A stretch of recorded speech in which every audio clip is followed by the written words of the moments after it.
Islam, unfortunately, the Islam that Muhammad, peace be upon him, has brought for us to liberate and to guide us.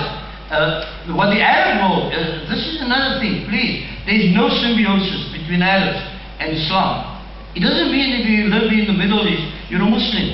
The Middle East, the majority of Arabs in the Middle East are actually socialists and communists for so long they've been. And a great number of them are secularists. And they're Baathis, and they're Nasairis, and you can chop and change and find different types of Arabs, and very few are Muslim, and that you shouldn't forget actually.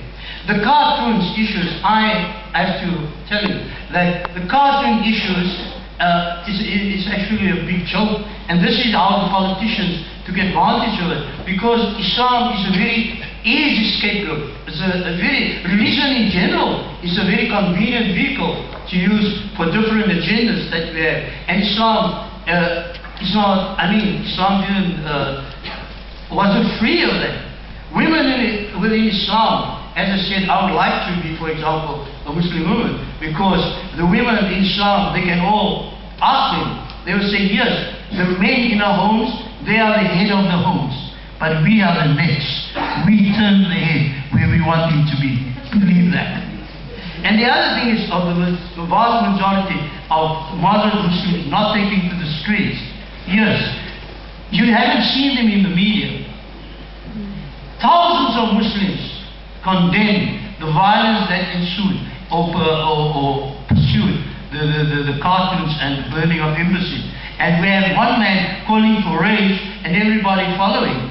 But many Muslims, and I say it in humility, I'm one of them who led more than 1,500 people on the streets of Dublin against the violence after the cartoons.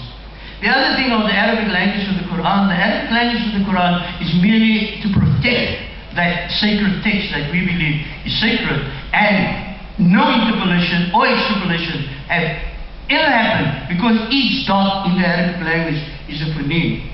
And the Quran does not justify the beating of the wives. I would like to, that's another lecture. Can Islam change?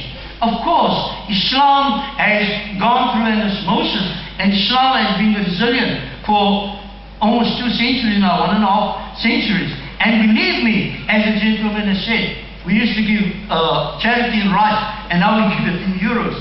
So Islam is changing, and Islam is working, and Islam is tolerant. And I would like to remind my friend there, who has a Muslim name, I think, who said that I am hypocritical.